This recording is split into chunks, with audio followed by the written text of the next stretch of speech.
वाहिगुरु जी का खालसा वाहिगुरु जी की फतेह। Punjabi audio book YouTube channel सुन रहे सारे ਸਰੋਤਿਆਂ ਨੂੰ ਮੇਰੇ ਸੁਤੰਤਰ ਕੌਰ ਵੱਲੋਂ ਪਿਆਰ ਭਰੀ ਸਤਿ ਸ਼੍ਰੀ ਅਕਾਲ।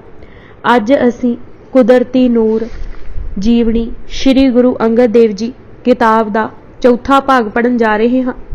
पन्ना नंबर 75 सिख अते सिक्ख्या। गुरु अंगद देव जी का नित कर्म दसदा सी कि ओह अमली जीवन की जांच सब नूं दसदे पए सन। बहुत घट बोलदे, सिर्फ संगत विच उपदेश देण लई जां गाई बाणी की व्याख्या करन लई बचन करदे। शाम नूं जद चर्चा हुंदी उत्थे श्लोक उचार के गल नूं नजिठ देंदे। उन्हां अखीं करतारपुर देख लिया सी कि गुरु नानक देव जी ऐसा समाज रचना चाहुंदे हन जिथे मल्लां मारन वाले मौजां ना मानण, धनी निरोल धन करके ही ना सत्कार पाउण। धनी मनुख दी सारी दौड़ भज तां माया लई ही हुंदी है, पर दिखावे लई कुछ दान दे देवे तां हवस ते ना मुक्की। ऐसा समाज होना चाहिए है जिथे धन जोड़न दी लोड़ ना पवे, किरत दी उच्चता होवे अते किरती दा मान होवे।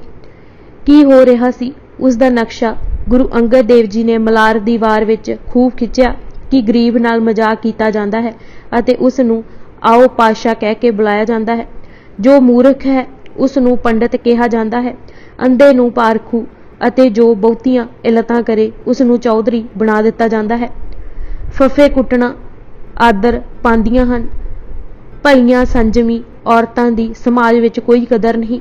ये जो समझ जांदा है ओह इन्हां दे जाल विच नहीं फसदा। खूबसूरत समाज रचन लई पहला उपदेश ही यह दिता कि जिसने यह जान लिया कि संसार नहीं रहना अते असी भी नहीं रहना, ओह बहुते झेड़े नहीं पाउंदा, ओह पदार्थां दा विस्तार नहीं करदा। जिन्नी चलन जाणिया से क्यों करे है विथार। जो उत्तों उत्तों तां गुरु दा कहलाउंदे हन, पर चाह नाल नहीं बजे होए, मजबूरी कारण जां दिखावे लई कि लोक माड़ा ना कहण भले कर्म भी करते हैं। उन्होंने आत्मिक खेड़ा अते चाव नहीं मिल सकता। ओह छेती ही छड्ड बैठते हैं अते निम्मो झूणे हो जाते हैं। अंदर दा चाह सब तो वड्डी चीज़ है। कोई जबरी किसी नूं धर्मी बंदा नहीं बना सकता। बद्दा चट्टी जो परे ना गुण ना उपकार, सेती खुशी सवारी है नानक कारज सार। गुरु जी सदा समझाउंदे कि धन जोड़न वाले बंदे नूं कामयाब जीवन वाला ना समझो। मायाधारी स्वार्थी अते थोड़ विता हो जाता है। ये देख के भी कि खाली हथ आउणा है अते खाली हथ ही जाना है, फिर क्यों माया दे खिलारी टुरी जाता है। सुचज्जा राह यह है कि जो वड़ियाई उसनूं विसार देवे, ऐसी वड़ियाई नूं परां फेंक देवे। नानक दुनिया किया वड़ियाइयां अगी सेती जाल, इन्नी जलाई नाम विसारिया एक न चलिया नाल। गुरु जी संगतां नूं सदा कहिंदे सन कि धनी लोकां दे दबदबे विच ना आओ, उन्हां दी खुशामद करके अपने आप नूं हीना ना करो। खुशामद नाल सहम अते निताणापन वधदा है। यह गरीबी उस वाहिगुरु दी दित्ती नहीं, उस दी नज़र सब ते है। यह जो मीर मलक सलार अते अमीर तुहानू दिसदे हन, यह सधारण मनुखां वांग ही हन। कुछ कु टुकड़ियां कारण धनी लोकां दी खुशामद करदे फिरना जीवन दा सही रस्ता नहीं। जद सदा पिया तां यह सलार भी तुहाडे वांग चल पैणगे। धन दे जोर नाल कोई अपना कूच रोक के दसे। किरत करदिआं हिम्मे दा दाओ ना पवे, इसलिए शब्द दा गायन अते सिमरन जरूरी दस्या। गुरु वाल मूँह करके तुरना जरूरी है। जीवन दा सही रस्ता है अमृत वेले उठ के चाह नाल सतसंग विच जाना। चौथे पहर सबाह के सुरतियां उपजे चाओ, तिन्ना दरियावां स्यों दोस्ती, मनमुख सच्चा नाओ। प्रभु दी सिफत सलाह करनी सुननी अते बाकी दिनां दे समय भी उन्हां नाल ही मेल रखना जो गुरु शब्द दे प्रेमी हन। गुरु जी यह रोज नित उपदेश करते कि नाम सिमरन नाल जीवन इतना शांत हो जाता है कि दुनिया की कोई औंकड़ डावाडोल नहीं कर सकती। जद कोई उचेची सिੱਖਿਆ ਲਈ ਕਹਿੰਦਾ ਹੈ ਤਾਂ ਆਪ ਜੀ ਕਹਿੰਦੇ ਕਿ ਅਕਾਲ ਪੁਰਖ ਦੇ ਨਾਮ ਵਿੱਚ ਜੁੜਨ ਦੀ ਸਿੱਖਿਆ ਤੋਂ ਉੱਚੀ ਹੋਰ ਕੋਈ ਸਿੱਖਿਆ ਨਹੀਂ ਹੈ। ਉਹ ਹਿਰਦੇ ਸਦਾ ਖਿੜੇ ਰਹਿੰਦੇ ਹਨ ਜਿਨ੍ਹਾਂ ਵਿੱਚ ਪ੍ਰਭੂ ਦੀ ਯਾਦ ਟਿਕੀ ਰਹਿੰਦੀ ਹੈ। ਖੁਸ਼ੀ ਆਨੰਦ ਦਾ ਸੋਮਾ ਵਾਹਿਗੁਰੂ ਹੀ ਹੈ। ਪ੍ਰਭੂ ਦੀ ਯਾਦ ਤੋਂ ਖੁੰਝ ਕੇ ਹੋਰ ਆਸਰੇ ਭਾਲਣ ਨਾਲ ਦੁੱਖ ਹੀ ਦੁੱਖ ਹੈ। ਪ੍ਰਭੂ ਨੂੰ ਵਿਸਾਰਨ ਨਾਲ ਹੀ ਚਿੱਤ ਝੋਰਾ ਆਉਂਦਾ ਹੈ। ਜੋ ਸਿਮਰਨ ਨਹੀਂ ਕਰਦੇ ਉਹ ਅੰਨੇ ਵਾਂਗ ਠੇਡੇ ਹੀ ਖਾਂਦੇ ਹਨ। ਉਹ ਉਦਾਸੀ ਸੰਨਿਆਸੀ ਜੋਗੀ ਜੰਗਮ ਹੱਥ ਚਿਪੀਆਂ ਲਈ ਫਿਰਦੇ ਮੰਗਤੇ ਭੇਖਾਂ ਦੇ ਜਾਲ ਵਿੱਚ ਫਸੇ ਸਿਫਤ ਸਲਾਹ ਦੀ ਕਦਰ ਕੀ ਜਾਣ ਸਕਦੇ ਹਨ। ਇਸ ਦੀ ਕਦਰ ਜਾਂ ਸਤਿਗੁਰ ਨੂੰ ਪਤਾ ਹੈ ਜਾਂ ਗੁਰੂ ਦੇ ਦੱਸੇ ਰਸਤੇ ਤੇ ਤੁਰਨ ਵਾਲੇ ਗੁਰਮੁਖ ਜਾਣਦੇ ਹਨ। ਰਤਨਾ ਕੇਰੀ ਗੁਥਲੀ ਰਤਨੀ ਖੋਲੀ ਆਏ ਵਖਰ ਤੈ ਵਣਜਾਰਿਆ ਦੋਹਾਂ ਰਹੀ ਸਮਾਏ ਜਿਨ ਗੁਣ ਪੱਲੇ ਨਾਨਕਾ ਮਾਨਕ ਵਣਜਹਿ ਸੇਈ ਰਤਨਾ ਸਾਰ ਨਾ ਜਾਣੀ ਅੰਧੇ ਵਥੈ ਲੋਏ। ਇਹ ਯਾਦ ਰੱਖੋ ਕਿ ਜੇ ਕੋਈ ਸਿਮਰਨ ਭਗਤੀ ਦੇ ਮਾਰਗ ਨੂੰ ਨਿੰਦਦਾ ਹੈ ਤਾਂ ਉਹ ਆਪਣਾ ਮੂਰਖਪੁਣਾ ਹੀ ਨਸ਼ਰ ਕਰ ਰਿਹਾ ਹੈ। ਇਹ ਸਭ ਦਾਤਾਂ ਮਿਲਦੀਆਂ ਰਹਿਮਤ ਨਾਲ ਹਨ ਪਰ ਘਾਲ ਨਾ ਛੱਡਣੀ। ਘਾਲ ਕਿਰਪਾ ਦੀ ਹੋਰ ਕਿਸੇ ਸਿੱਧੀ ਕਰਾਮਾਤ ਲਈ ਨਹੀਂ। ਇਸੇ ਲਈ ਜੋ ਪ੍ਰਭੂ ਦੇ ਰਾਹ ਤੇ ਤੁਰਦੇ ਹਨ ਉਹਨਾਂ ਲਈ ਜ਼ਰੂਰੀ ਹੈ ਪਰ ਧਨ ਅਤੇ ਪਰਾਈ ਨਿੰਦਾ ਛੱਡਣ। ਭਾਵੇਂ ਉਹ ਵਾਹਿਗੁਰੂ ਹਰ ਥਾਂ ਮੌਜੂਦ ਹੈ ਅਤੇ ਮਿਲੇਗਾ ਵੀ ਬਖਸ਼ਿਸ਼ ਨਾਲ ਪਰ ਭੈ ਪਿਆਰ ਅਤੇ ਯਾਦ ਰੱਖਿਆ ਉਹ ਪ੍ਰਤੱਖ ਹੋ ਆਉਂਦਾ ਹੈ। ਭੈ ਕੇ ਚਰਨ ਕਰ ਭਾਵ ਕੇ ਲੋਏਨ ਸੁਰਤ ਕਰੇਈ ਨਾਨਕ ਕਹੇ ਸਿਆਣੀਏ ਇਵ ਕੰਤ ਮਿਲਾਵਾ ਹੋਏ। ਤ੍ਰਿਸ਼ਨਾ ਅਧੀਨ ਮਨੁੱਖ ਦੇ ਚਸਕੇ ਕਦੇ ਨਹੀਂ ਮੁੱਕੇ। ਇਹ ਤਾਂ ਹੀ ਮੁੱਕਦੇ ਹਨ ਜੇ ਉਸ ਬੇਅੰਤ ਨੂੰ ਯਾਦ ਕਰਦਾ ਕਰਦਾ ਉਸ ਦਾ ਹੀ ਰੂਪ ਹੋ ਜਾਏ। ਬਸ ਕੁੰਜੀ ਇਹ ਹੀ ਹੈ ਕਿ ਭਾਵੇਂ ਮਿਲੇ ਸੁੱਖ ਅਤੇ ਭਾਵੇਂ ਆਏ ਦੁੱਖ ਉਸ ਨੂੰ ਨਹੀਂ ਭੁੱਲਣਾ। ਉਪਦੇਸ਼ਾਂ ਦਾ ਸਾਰ ਇਹ ਹੈ ਕਿ ਮਨੁੱਖ ਭਾਵੇਂ ਕਿਸੇ ਧਰਮ ਦਾ ਹੈ ਉਸ ਲਈ ਧਰਮ ਸਾਂਝਾ ਹੈ। ਜੀਵ ਰੱਬੀ ਅਸਲੇ ਵਾਲਾ ਹੈ। ਇਸ ਦਾ ਅਸਲ ਸਾਥ ਪਰਮਾਤਮਾ ਨਾਲ ਹੀ ਫੱਬ ਅਤੇ ਨਿਭ ਸਕਦਾ ਹੈ। ਜਾਤ ਜਨਮ ਕੁਝ ਨਹੀਂ ਕਰ ਸਕਦਾ। ਅਮਲ ਹੀ ਹਨ ਜਿਹੜੇ ਇਨਸਾਨ ਨੂੰ ਉੱਚਾ ਕਰਦੇ ਹਨ। ਕਾਮਯਾਬ ਮਨੁੱਖ ਉਹ ਹੀ ਹੈ ਜੋ ਵਿਕਾਰਾਂ ਤੋਂ ਬਚਿਆ ਹੋਇਆ ਹੈ। ਜੋ ਮਨੁੱਖ ਪਰਮਾਤਮਾ ਦੇ ਹੋ ਜਾਂਦੇ ਹਨ ਉਹਨਾਂ ਨੂੰ ਕੋਈ ਮੁਥਾਜੀ ਨਹੀਂ ਰਹਿੰਦੀ ਪਰ ਜੋ ਮਨੁੱਖ ਉਸ ਦੀਆਂ ਦਿੱਤੀਆਂ ਦਾਤਾਂ ਨੂੰ ਪਾ ਕੇ ਉਹਨਾਂ ਵਿੱਚ ਹੀ ਰੁੱਝ ਜਾਂਦੇ ਹਨ ਅਤੇ ਪਰਮਾਤਮਾ ਨੂੰ ਭੁਲਾ ਦਿੰਦੇ ਹਨ ਉਹ ਮੂਰਖ ਵੀ ਹਨ ਅਤੇ ਮਨਮੁਖ ਵੀ। ਜੀਵਨ ਦਾ ਸਭ ਤੋਂ ਸ੍ਰੇਸ਼ਟ ਅਤੇ ਚੰਗਾ ਰਾਹ ਹੈ ਕਿ ਮਨੁੱਖ ਆਪਣੇ ਮਨ ਦੀਆਂ ਕਮਜ਼ੋਰੀਆਂ ਲੱਭ ਕੇ ਉਹਨਾਂ ਦਾ ਇਲਾਜ ਕਰੇ। ਜੋ ਇਲਾਜ ਕਰਦੇ ਹਨ ਉਹ ਸੁਖੀ ਹੋ ਜਾਂਦੇ ਹਨ ਪਰ ਜੋ ਆਪਣੀਆਂ ਕਮਜ਼ੋਰੀਆਂ ਨਹੀਂ ਮੁਕਾਉਂਦੇ ਮਨ ਦੇ ਆਖੇ ਲੱਗੇ ਰਹਿੰਦੇ ਹਨ ਉਹ ਜੀਵਨ ਵਿਅਰਥ ਗਵਾ ਕੇ ਚਲੇ ਜਾਂਦੇ ਹਨ। ਮਨ ਨੂੰ ਪਰਮਾਤਮਾ ਵੱਲ ਲਾਉਣਾ ਹੀ ਜੀਵਨ ਦਾ ਸਹੀ ਰਾਹ ਹੈ। ਦੂਜਿਆਂ ਦੇ ਔਗੁਣ ਦੇਖਣੇ ਅਤੇ ਫਿਰ ਨਿਸ਼ਰ ਕਰਨ ਦੀ ਵਾਦੀ ਠੀਕ ਨਹੀਂ। ਅਸਲ ਸਿਆਣਪ ਇਹ ਹੈ ਕਿ ਜੀਵ ਆਪਣੀਆਂ ਉਕਾਈਆਂ ਨੂੰ ਦੂਰ ਕਰਨ ਦਾ ਯਤਨ ਕਰੇ। ਉਸ ਤੇ ਰਹਿਮਤ ਰਹੇਗੀ। ਜੋ ਸਾਬਤ ਲਾਏ ਰਾਸ ਸਵਾਸਾਂ ਦੀ ਪੂੰਜੀ ਜਾਇਆ ਕਰਕੇ ਨਾ ਆਵੇ। ਹਰ ਪਲ ਪਰਉਪਕਾਰ ਅਤੇ ਸਿਮਰਨ ਵਿੱਚ ਗੁਜ਼ਾਰੇ। ਰਬਾਬੀ ਬਲਵੰਡ ਨੂੰ ਗੁਰੂ ਅੰਗਦ ਦੇਵ ਜੀ ਨੇ ਆਪੂ ਗੁਰੂ ਨਾਨਕ ਦੇਵ ਜੀ ਕੋਲੋਂ ਮੰਗ ਕੇ ਲਿਆ ਸੀ। ਗੁਰੂ ਨਾਨਕ ਦੇਵ ਜੀ ਨੇ ਰਬਾਬੀ ਸੌਂਪ ਦੇ ਚੇਤਾਵਨੀ ਵੀ ਦਿੱਤੀ ਸੀ ਕਿ ਇਸ ਦਾ ਇੰਜ ਖਿਆਲ ਰੱਖਣਾ ਜਿਵੇਂ ਬੱਤੀ ਦੰਦਾਂ ਵਿੱਚ ਜੀਭ ਰੱਖਦੀ ਹੈ। ਗੁਰੂ ਅੰਗਦ ਦੇਵ ਜੀ ਨੇ ਰਬਾਬੀ ਨੂੰ ਪੂਰਾ ਸਤਿਕਾਰ ਦਿੱਤਾ। ਹਰ ਸਮੇਂ ਪੁੱਛ ਵੀ ਰੱਖੀ ਪਰ ਰਬਾਬੀ ਇਹ ਸਮਝਣ ਲੱਗ ਪਏ ਕਿ ਉਹਨਾਂ ਬਗੈਰ ਨਾ ਕੋਈ ਸਤਸੰਗ ਹੋ ਸਕਦਾ ਹੈ ਨਾ ਕੋਈ ਦੀਵਾਨ ਸੰਪੂਰਨ। ਉਹ ਇਤਨੇ ਅਹੰਕਾਰੀ ਹੋ ਗਏ ਕਿ ਕਿਸੇ ਸਿੱਖ ਦੀ ਪਰਵਾਹ ਨਾ ਕਰਨ। ਗੱਲ ਇੱਥੋਂ ਤੱਕ ਵੱਧ ਗਈ ਕਿ ਇੱਕ ਸਮੇਂ ਬਾਬਾ ਬੁੱਢਾ ਜੀ ਨੇ ਜਦ ਸ਼ਬਦ ਸੁਣਨ ਦੀ ਇੱਛਾ ਪ੍ਰਗਟ ਕੀਤੀ ਤਾਂ ਉਹਨਾਂ ਬਹੁਤ ਹੀ ਕਠੋਰ ਬਚਨ ਕੀਤੇ। ਮਹਿਮਾ ਪ੍ਰਕਾਸ਼ ਵਾਰਤਕ ਦੇ ਸ਼ਬਦਾਂ ਵਿੱਚ ਬਲਵੰਡ ਨੇ ਆਖਿਆ, ਭਾਈ ਬੁੱਢਿਆ ਵਕਤ ਪਰ ਚੌਂਕੀ ਦੇ ਹਜੂਰ ਮੈਂ ਪੜਾਂਗਾ ਤਬ ਸੁਣ ਲੈਣਾ ਮੈਂ ਕਿਸ ਕਿਸ ਦੇ ਅੱਗੇ ਸ਼ਬਦ ਪੜਾਂ। ਬਾਬਾ ਬੁੱਢਾ ਜੀ ਇਹ ਸੁਣ ਕੇ ਤਾਂ ਚੁੱਪ ਕਰ ਗਏ ਪਰ ਗੁਰੂ ਅੰਗਦ ਦੇਵ ਜੀ ਨੂੰ ਬਲਵੰਡ ਦਾ ਇਸ ਤਰ੍ਹਾਂ ਨਿਰਾਦਰੀ ਦੇ ਬਚਨ ਬੋਲਣ ਦਾ ਪਤਾ ਲੱਗਾ ਤਾਂ ਉਹਨਾਂ ਜਾਣਿਆ ਕਿ ਇਹ ਢਾਡੀ ਪ੍ਰੇਮ ਵਿਹੀਨ ਇਹ ਮਨ ਕਰੇ सो जब चौंकी करन दा समा आया तां महाराज ने वर्ज दिता। हंकारी अजे भी ना समझिया अते हठ करके कहन लगा कि की कसूर होया है कि अज शब्द नहीं सुनदे। महाराज ने फरमाया, जद भाई बुढ़े विच असी सुनन दी ख्वाहिश प्रगट कीती सी तां तू ना सुनाया। हुण साडा चित्त तेरे कोलों सुनन दा नहीं। रबाबी कहा, महाराज मैं यह बाणी सिर्फ तुहाडे अगे गाउंदा हां, होर मैं किसी अगे नहीं गावणी। महाराज चुप कर गए। जांदी वारी इतना होर आख गया कि साडे पास बाबे दी बाणी है, असी होर द्वारां ते जाके गा के उदार पूर्ण कर लवांगे।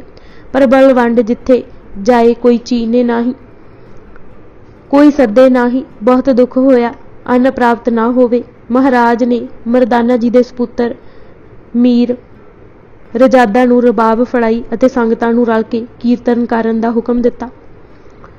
बंसावली नामे ने यह भी लिखिया है कि डूम कई चिरां तो बहाना पे लभदे सन, कई वार जिद कर चुके सन कि गोलक अद्धी सानू देवे वंड, क्योंकि ओह गांदे हन तां लोक जुड़दे हन। महाराज दा सिर्फ इतना कहना सी कि यह गोलक किसे दी नहीं, संगतां दी है अते संगतां ते ही खर्च हो सकदी है। अज कहिंदे हन गोलक दा अध वंडो, कल कहणगे कि अद्धी संगत साडे पैरी लाए। सो साहिब ने दिता जवाब डूम कढ निकारे अते कीर्तनीए सिख ठहराए, करो कीर्तन लै साज वजाए। थोड़े दिनां विच ही रबाबी बलवंड अते साथियां नूं होश आ गई। 5 दिन 5 रातां किसे अन्न तक ना दिता।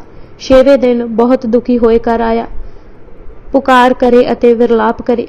गुरु जी जिथे बैठन उत्थे जाए कर फरियाद करे।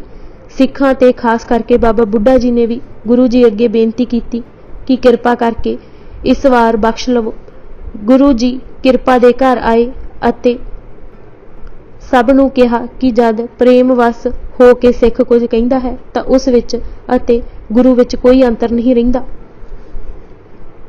होए सतगुर दयाल केहो समझाए, पुन सिख मन भग ना करना ताए। सिखण के मन मो मैं रहो, यह निज मत मो तो को कहो। गुरमुख सिख रूप मम जानो, या मैं रंचक भेद न आनो। कीर्तनियां नूं कदे हंकार विच आके कोई वचन नहीं बोलना चाहिदा। ओह आप ही जे निमरता नहीं धारनगे तां शब्द दा असर किवें होवेगा। जो कुछ शरधा कर देवे ओह ही कीर्तनियां लैवे, मंगाली ना पावे। सेवा ने मन मांजना है, पर कई बारी देखिया है कि कईयां नूं सेवा दा ही हंकार हो जाता है। भाई माहना भी एक ऐसा ही लंगर दा सेवादार सी। लंगर दी सेवा आरंभ विच तां बड़े प्यार नाल निभांदा रहा, पर फिर हंकार दे बचन बोलण लग पिया। सिखां नूं खिज के पवे अते कौड़े बचन भी बोले। ਇਹ भी कहन लग पिया कि ओह तां गुरु दा सेवक है, कंगालां दा नौकर नहीं। सतगुर ने कई बारी समझाया कि मंदा किसे नूं ना आख, सब मानक अमोलवे हन। ओह सगों होर कौड़ा बोलण लग पिया। आखिर गुरु जी ने सख्त ताड़ना की अते लंगर दी सेवा तो हटा दिता। जो सिखां नाल प्यार नहीं कर सकदा उस दा गुरु नाल प्यार हो ही नहीं सकदा। ऐसे पूरने गुरु जी खडूर विखे पा रहे सन। खडूर साहिब विखे ही एक चौधरी सी जो मलूका करके जाणिया जांदा सी, पर नाम जवाहर मल सी। गुरु जी दी नित वड़ियाई हुंदी देख खुण सिखाण लग पिया अते बाहरों आईयां संगतां नूं तंग भी कीता करे। सनातनियां दे चुकाए कबोल बचन भी बोलिया करे, पर गुरु जी ने कदे ना गौलिया। बहुती शराब पीण करके मिर्गी दी बीमारी ने मलूके नूं आण घेरिया। उसने सुण तां रखिया सी कि अमृत वेले जद गुरु जी की पहली दृष्टि जिस ते भी पैंदी है उसके सब दुख दूर हो जाते हैं। इसे विचार नाल गुरु दर्शन नूं आया। महाराज ने कृपा दृष्टि की अते हुक्म किया कि हुण शराब ना पीवी। उस शराब छड्ड दित्ती अते मिर्गी भी पिछा छड्ड गई। पर लिखिया है कि एक जोगी की चुक विच कि गुरु तेरा की बिगाड़ लवेगा, फिर शराब पी लई। इतनी चढ़ी कि झूमदा डिगदा कोठे तो डिग्गा अते प्राण निकल गए। गुरु अंगद देव जी नूं जद इस घटना का पता लगा तो उन्हां सारी संगत नूं रल के अलाउणियां दा पाठ करन दा हुक्म दिता तां कि माड़ी वादियां दा सुभाव सिखां नूं ना पवे, मौत ना विसरे। सतगुर नाल जे मजाक करदा है उसका हशर ऐसा ही हुंदा है। भाई गुरदास जी ने ਗੁਰੂ ਅੰਗਦ ਦੇਵ ਜੀ ਦੇ ਸਿੱਖਾਂ ਦੀ ਸੂਚੀ ਵਿੱਚ ਪਹਿਲਾ ਨਾਂ ਭਾਈ ਜੀਵਾ ਜੀ ਦਾ ਲਿਖਿਆ ਹੈ। ਇਹ ਨਰੰਗਾਬਾਦ ਦਾ ਰਹਿਣ ਵਾਲਾ ਸੀ, ਜੋ ਖਡੂਰ ਸਾਹਿਬ ਤੋਂ 5 ਕੁ ਮੀਲ ਦੀ ਵਿੱਥ ਤੇ ਹੈ। ਗੁਰੂ ਦੇ ਲੰਗਰ ਵਾਸਤੇ ਰੋਜ਼ ਖਿਚੜੀ ਤਿਆਰ ਕਰਕੇ ਲਿਆਉਂਦਾ ਸੀ। ਬੜਾ ਹੀ ਸ਼ਰਧਾਵਾਨ ਸਿੱਖ ਸੀ, ਧਰਮ ਦੀ ਕਿਰਤ ਕਰਦਾ ਤੇ ਸੰਤੋਖੀ ਸੁਭਾਅ ਦਾ ਸੀ। ਇੱਕ ਦਿਨ ਅਜਿਹੀ ਹਨੇਰੀ ਅਤੇ ਬਾਰਿਸ਼ ਹੋਈ ਕਿ ਚੁੱਲ੍ਹਾ ਹੀ ਨਾ ਬਲੇ। ਬੜਾ ਹੀ ਵਿਆਕੁਲ ਹੋਇਆ ਅਤੇ ਅਰਜ਼ੋਈ ਕਰਨ ਲੱਗਾ ਕਿ ਬੱਦਲ ਥੰਮ ਜਾਏ, ਹਨੇਰੀ ਰੁਕ ਜਾਏ। ਮਹਾਰਾਜ ਨੇ ਉਸ ਨੂੰ ਕੋਲ ਬੁਲਾ ਕੇ ਕਿਹਾ ਕਿ ਪ੍ਰਸ਼ਾਦ 4 ਘੜੀਆਂ ਬੇਸ਼ੱਕ ਪਿੱਛੋਂ ਹੋ ਜਾਏ, ਪਰ ਰੱਬ ਦੀ ਰਜਾਈ ਉੱਪਰ ਰਾਜੀ ਰਹਿਣਾ। ਇਹ ਸਿੱਖ ਦਾ ਧਰਮ ਹੈ। ਰਜਾ ਵਿੱਚ ਹੀ ਜਪ, ਤਪ, ਵਰਤ, ਦਾਨ ਅਤੇ ਹੋਰ ਕਰਮ ਹਨ। ਅਸੀਂ ਕੌਣ ਹਾਂ? ਤਰਕ ਕਰਨ ਵਾਲੇ। ਹੁਕਮ ਕੀਤਾ, ਪ੍ਰਭ ਆਗਿਆ ਮਹਿ ਤਥਾ ਸਦੀਵਾ, ਰਹੋ ਰਾਜੀ ਬਣ ਗੁਰਮੁਖ ਜੀਵਾ। ਜਿਵੇਂ ਇਸਤਰੀ ਨੂੰ ਭਰਤਾ ਦੀ ਆਗਿਆ ਪ੍ਰਵਾਨ ਹੈ ਤਾਂ ਘਰ ਸੁਖ ਹੈ। ਜਿਸ ਘਰ ਪਿਓ ਪੁੱਤਰਾਂ ਦਾ ਸੁਭਾਅ ਨਾ ਰਲੇ, ਉੱਥੇ ਜਿਉਣਾ ਫਿੱਕਾ ਅਤੇ ਦੁੱਭਰ ਹੋ ਜਾਂਦਾ ਹੈ। ਜੇ ਪੁੱਤਰ ਆਪਣੇ ਪਿਓ ਨਾਲ ਸੁਭਾਅ ਰਲਾਉਣ ਦੀ ਥਾਂ ਹੋਰ ਦੀਆਂ ਗੱਲਾਂ ਕਰੇ ਤਾਂ ਅਜੋੜਵੇਂ ਸੁਭਾਅ ਕਾਰਨ ਜੀਵਨ ਵਿੱਚੋਂ ਰਸ ਹੀ ਨਿਕਲ ਜਾਵੇਗਾ। ਅਸਲ ਮਾਰਗ ਹੀ ਹੈ ਕਿ ਪੁੱਤਰ ਆਪਣੇ ਪਿਤਾ ਦੀ ਰਜਾ ਵਿੱਚ ਰਵੇ। ਜੇ ਰਜਾ ਸਮਝ ਨਹੀਂ ਆ ਰਹੀ ਤਾਂ ਚੁੱਪ ਰਵੇ, ਗਿਲਾ ਗੁਜ਼ਾਰੀਆਂ ਨਾ ਕਰੇ। ਪਰਮੇਸ਼ਵਰ ਦੀ ਰਜਾ ਵਿੱਚ ਰਾਜੀ ਰਹੋ। ਸਭ ਸੇਵਾ ਦਾ ਫਲ ਤੈਨੂੰ ਇੱਥੇ ਹੀ ਪ੍ਰਾਪਤ ਹੋਵੇਗਾ। ਭਾਈ ਗੁਰਦਾਸ ਜੀ ਨੇ ਉਹਨਾਂ ਦੀ ਉਪਮਾ ਜੀਵਾਂ ਏ ਗੁਰਸੇਵ ਸਮਾਵੇ ਕਰਕੇ ਕੀਤੀ। ਖਡੂਰ ਦੇ ਨੇੜੇ ਹੀ ਫਤਿਆਬਾਦ ਦੇ ਰਹਿਣ ਵਾਲਾ ਭਾਈ ਗੁੱਜਰ ਸੀ, ਜੋ ਕਿਰਤ ਕਾਰੋਂ ਲੁਹਾਰ ਸੀ। ਗੁਰੂ ਸੋਭਾ ਸਨ ਖਡੂਰ ਆਇਆ ਅਤੇ ਬੇਨਤੀ ਕੀਤੀ ਕਿ ਇਹ ਅਜਿਹਾ ਉਪਦੇਸ਼ ਕਰੋ ਜਿਸ ਨਾਲ ਹਲਤ ਪਲਤ ਸਵਰ ਜਾਣ। ਗੁਰੂ ਜੀ ਨੇ ਕਿਹਾ ਸੀ, ਇੱਕ ਤਾਂ ਅੰਮ੍ਰਿਤ ਵੇਲੇ ਉੱਠ ਕੇ ਇਕਾਗਰ ਚਿੱਤ ਜਪਜੀ ਪੜ੍ਹਨਾ, ਇੱਕ ਚਿੱਤ ਜਪਜੀ ਪਾਠ ਹਮੇਸ਼। ਦੂਜੇ ਕੋਈ ਗਰੀਬ ਦਾ ਕਾਜ ਹੋਵੇ ਤਾਂ ਗੁਰੂ ਕਾ ਹੀ ਜਾਣ ਕਰ ਦੇਣਾ, ਮਜ਼ਦੂਰੀ ਨਾ ਲੈਣੀ। ਤੀਸਰੇ, ਦਸਵੰਧ ਕੱਢਣਾ, ਆਪਣੀ ਕਮਾਈ ਦਾ 10ਵਾਂ ਹਿੱਸਾ ਲੋੜਵੰਦਾਂ ਵਿੱਚ ਵੰਡ ਦੇਣਾ। ਉਸ ਨੇ ਇਹ ਸਭ ਉਪਦੇਸ਼ ਪੱਲੇ ਬੰਨ੍ਹ ਲਏ। ਅੰਮ੍ਰਿਤ ਵੇਲੇ ਉੱਠਦਾ, ਜਪਜੀ ਦਾ ਪਾਠ ਕਰਦਾ, ਜਪਜੀ ਦੇ ਅਰਥ ਵਿਚਾਰਦਾ ਅਤੇ ਸਵਾਸ ਪ੍ਰਭੂ ਨੂੰ ਚੇਤੇ ਰੱਖਦਾ। ਆਪਣੀ ਕਮਾਈ ਵਿੱਚੋਂ ਦਸਵੰਧ ਚਾਅ ਨਾਲ ਕੱਢਦਾ ਅਤੇ ਕੋਈ ਗਰੀਬ ਜਾਂ ਸਾਧਕ ਸਿੱਖ ਦਿਸਦਾ ਪੁੱਜ ਕੇ ਮਦਦ ਕਰਦਾ। ਐਸੀ ਇਖਲਾਕੀ ਜੁਰਤ ਪੈਦਾ ਹੋਈ ਕਿ ਪਰਵਾਹ ਨਹੀਂ ਕਿਸੇ ਕੇਰੀ, ਬਾਜ ਸੱਚੇ ਨਾਏ ਦਾ ਅਮਲੀ ਨਮੂਨਾ ਬਣ ਗਿਆ। ਇੱਕ ਵਾਰੀ ਅਜਿਹਾ ਹੋਇਆ ਕਿ ਉਸ ਦੇ ਪਿੰਡ ਦੇ ਹੀ ਕੁਝ ਗ੍ਰਹਿਸਤੀ ਭਗਤਾਂ ਨੂੰ ਝੂਠੀ ਤੌਮਤ ਲਾ ਕੇ ਪਕੜ ਲਿਆ ਗਿਆ ਅਤੇ ਬੇੜੀਆਂ ਪਾ ਕੇ ਕੋਠੜੀ ਵਿੱਚ ਪਾਇਆ ਗਿਆ। ਹਰ ਕੋਈ ਜਾਣਦਾ ਸੀ ਕਿ ਈਰਖਾਵਤ ਕੀਤਾ ਗਿਆ ਹੈ। ਉਹਨਾਂ ਨੂੰ ਕੋਠੜੀਆਂ ਵਿੱਚੋਂ ਕੱਢਿਆ ਅਤੇ ਭਾਈ ਗੁੱਜਰ ਜੀ ਨੇ ਆਪੂ ਜਾ ਕੇ ਬੇੜੀਆਂ ਕੱਟੀਆਂ ਅਤੇ ਉਹਨਾਂ ਨੂੰ ਦੂਜੇ ਮੁਲਕ ਵਿੱਚ ਜਾਣ ਦੀ ਸਹਾਇਤਾ ਵੀ ਕੀਤੀ। ਇਹ ਕੰਮ ਬਹੁਤ ਹੀਏ ਦਾ ਸੀ, ਪਰ ਭਾਈ ਜੀ ਜਾਣਦੇ ਸਨ ਕਿ ਇਹ ਗ੍ਰਹਿਸਤੀ ਭਗਤ ਨਿਰਦੋਸ਼ ਹਨ, ਤਾਂ ਰਤਾ ਨਤੀਜੇ ਦੀ ਪਰਵਾਹ ਨਾ ਕੀਤੀ। ਗੁਰੂ ਅੰਗਦ ਦੇਵ ਜੀ ਦੇ ਉਪਦੇਸ਼ ਨੇ ਐਸੀ ਆਤਮਿਕ ਸ਼ਕਤੀ ਭਰ ਦਿੱਤੀ ਸੀ। ਗੁਰੂ ਜੀ ਨੂੰ ਜਦ ਭਾਈ ਗੁੱਜਰ ਜੀ ਦੀ ਕਰਨੀ ਦਾ ਪਤਾ ਲੱਗਾ ਤਾਂ ਨਾਮ ਦਾਨ ਦੇ ਕੇ ਝੋਲੀਆਂ ਭਰੀਆਂ। ਉਹਨਾਂ ਨੇ ਨਾਮ ਧਨ ਪਾ ਕੇ ਸਿੱਖੀ ਦਾ ਪ੍ਰਚਾਰ ਇਲਾਕੇ ਵਿੱਚ ਕੀਤਾ। ਭਾਈ ਗੁਰਦਾਸ ਜੀ ਨੇ ਉਹਨਾਂ ਪਰਥਾਏ ਲਿਖਿਆ ਹੈ, ਗੁੱਜਰ ਜਾਤ ਲੁਹਾਰ ਹੈ, ਗੁਰਸਿੱਖੀ ਗੁਰਸਿੱਖ ਸੁਣਾਵੇ, ਹੋਏ ਮੁਰੀਦ ਮੁਰਦੇ ਮਨਿੰਦ। ਗੁਰੂ ਜੀ ਨੇ ਸਖਤੀ ਨਾਲ ਵਰਜ ਦਿੱਤਾ ਸੀ ਕਿ ਕੋਈ ਜੋ ਵਰਨ ਆਸ਼ਰਮ ਵਿੱਚ ਯਕੀਨ ਰੱਖਦਾ ਹੈ ਤਾਂ ਖਡੂਰ ਸਾਹਿਬ ਬੇਸ਼ੱਕ ਨਾ ਆਵੇ। ਗੁਰੂ ਘਰ ਵਿੱਚ ਸਭ ਇੱਕ ਸਮਾਨ ਹਨ, ਊਚ ਨੀਚ ਦੀ ਸੋਹਣੀ ਹੀ ਮੰਦੀ ਹੈ। ਜੋ ਕੇ ਵਰਨ ਆਸ਼ਰਮ ਮਨ ਧਰੇ, ਸਤਿਗੁਰ ਸੰਗਤ ਕਬੂ ਨਾ ਕਰੇ, 4 ਵਰਨ ਤਾਹਾਂ ਏਕ ਸਮਾਨਾ। ਐਸਾ ਸੱਚਖੰਡ ਧਰਤੀ ਤੇ ਬਣਿਆ ਸੁਣ। ਵੈਰਾਗ ਦੀ ਚੋਟ ਖਾ ਕੇ ਭਾਈ ਧੰਨ ਜੋ ਕਿਤੇ ਵਜੋਂ ਨਹੀਂ ਸੀ, ਖਡੂਰ ਪੁੱਜ ਕੇ ਉਸ ਆਪੇ ਹੀ ਸਿੱਖਾਂ ਨੂੰ ਇਸ਼ਨਾਨ ਕਰਾਉਣ ਦੀ ਸੇਵਾ ਸੰਭਾਲੀ। ਬਾਹਰੋਂ ਆਈਆਂ ਸੰਗਤਾਂ ਨੂੰ ਗਰਮ ਪਾਣੀ ਕਰਕੇ ਉਚੇਚਾ ਨਹਾਉਂਦਾ, ਕੱਪੜੇ ਧੋ ਲਿਆਂਦਾ। ਦੂਰੋਂ ਪੈਂਡਾ ਕਰ ਆਏ ਸਿੱਖਾਂ ਦੀ ਮੁੱਠੀ ਚਾਪੀ ਕਰਦਾ, ਸੁੱਤਿਆਂ ਨੂੰ ਪੱਖਾ ਝੱਲਦਾ, ਬਰਤਨ ਮਾਂਜਣ ਦੀ ਸੇਵਾ ਹੋਰ ਪ੍ਰੇਮ ਨਾਲ ਕਰਦਾ। ਇੰਜ ਲੱਗਦਾ ਕਿ ਕੋਈ ਉਸ ਨੂੰ ਚਾਅ ਚੜਿਆ ਹੋਇਆ ਹੈ। ਤਪਦ ਨੀਰ ਕਰਵਾਏ ਸਨਾਨ, ਵਸਤ ਪਖਾਰੈ ਮਲ ਕਰ ਹਾਣ। ਚਰਨ ਚਾਪ हाकत है वायु, बासन धोवे मांज बनायु। कब कब गुर की सेवा पाए, महा प्रेम ते करह बनाई। एक दिन धन जी ने समा पा के गुरु जी नूं बेनती की कि आप जी दे दर ते आके सेवा कीर्तन सुन के अते आप जी दे दीदार करके मन कुछ चिर तां ठहरदा है, पर फिर उड उड जांदा है अते इंज लगदा है कि कोई ऐसा रोग मन नूं चिंबड़ गया है जो उतरदा नहीं दिसदा। मेहर करो। गुरु अंगद देव जी दा बचन होया, गुरमत धार अते मन दी मत उक्का ही त्याग दे। मत नूं गुरु दी मत विच लीन करन नाल इह मन भज नहीं जाएगा। मुरीद मुर्दा कहीदा है अते गुरु गोर है। जब मृतक दा अंग कोई नहीं हिलदा तां ओह गोर दे लायक हुंदा है। जद अपनी मत हंकार दूर हो जाती है तो गुरु दे ज्ञान विच सिख समाए जाता है। हुए मरीद मुर्दे मानिद, अंग नै को हालत बिन जिंद। मन मत वितकरे वैर विरोध विच रखदी है अते गुरमत लम्मी नज़र बख्श देंदी है, चानना देंदी है। माड़ियां सोचां थम जांदियां हन, भला भला ही सोचदा है। मनुख हुण किसे आस नाल सेवा नहीं करदा, सगों हर एक नूं वाहिगुरू दा जान सेवा करदा है। बस राह यह ही है कि गुरु विच समान दा कि सेवा करदियां कामना ना धरे। जो सुनिया है उस ते अमल होवे। जद वेहल मिले मन नूं होड़ होड़ रखो।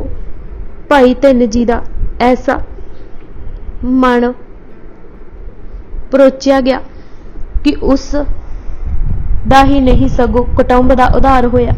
भाई गुरदास जी ने लिखिया है, नाई धन वखाणीए सतगुर सेव कुटुंब तरावे।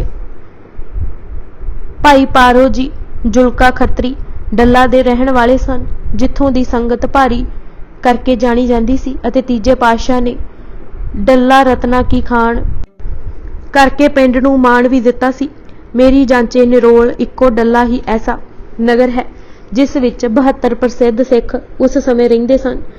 हर एक दी करनी निराली, हर एक दा कर्म महान अते हर एक दी सुरत कमालां नूं छूंदी सी।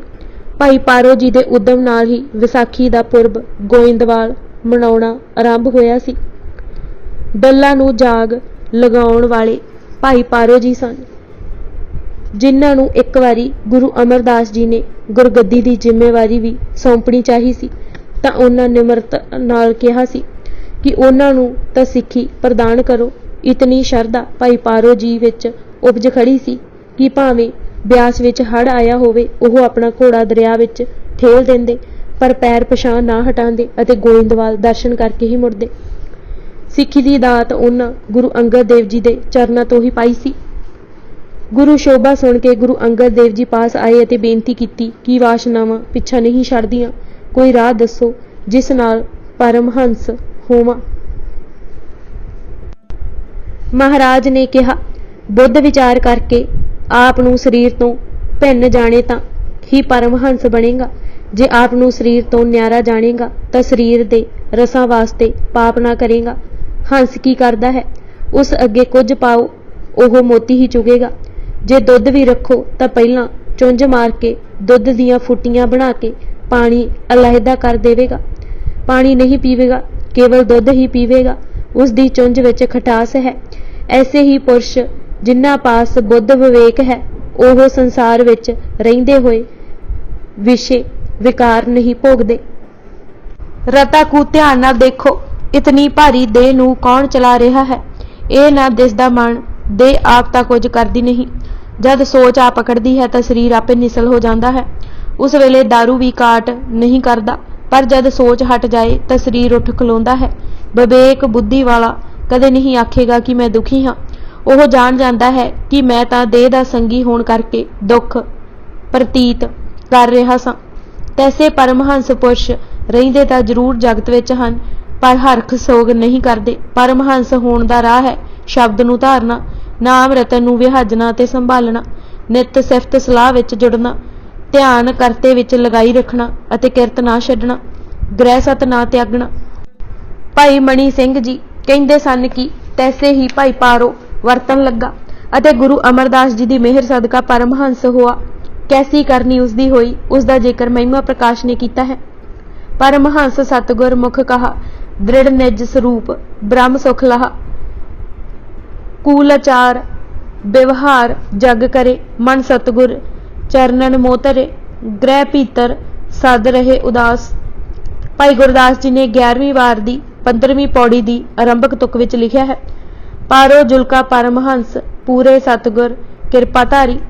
सिखां नूं गुरु अंगद देव जी जिथे इखलाकी जुर्रत, इंसानी जीवन की कदर, किरत का सत्कार अते गृहस्थ की उच्चता दृढ़ा रहे सन, उत्थे सन्मुख जूझण, वैरी नूं पिठ ना दिखाउण अते हार जित तो बेनियाज हो लड़न वाले सूरमे भी पैदा कर रहे सन। भाई मल्लू शाही मुगलों की फौज विच नौकर सी अते उसनूं इह संसा रहिंदा सी कि नौकरी करदिआं ओह आत्म सुख नहीं पा सकदा। जद गुरु जी पास खडूर साहिब आया तो पहला गुरु जी ने उसका यह भरम कढ़िया कि किरत कोई उच्ची या नीवी हो सकती है। आप जी ने फरमाया, अपनी किरत नूं ही ब्रह्म ज्ञान जानो। कोई किरत निंदण वाली नहीं। किरत करदिआं भावें वह नौकरी है, दसवंध जरूर दिओ। करो नौकरी, दसवंध देवो।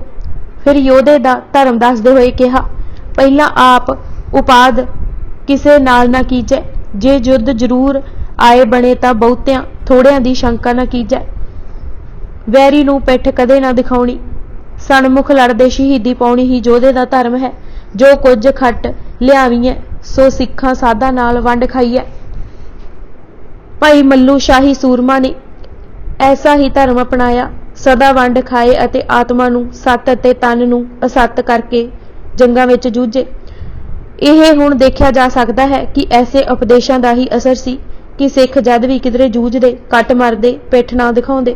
कनिंगम ने तां ही लिखिया सी कि सिख जान ते खेड जाणगे पर ईन नहीं मन्नणगे।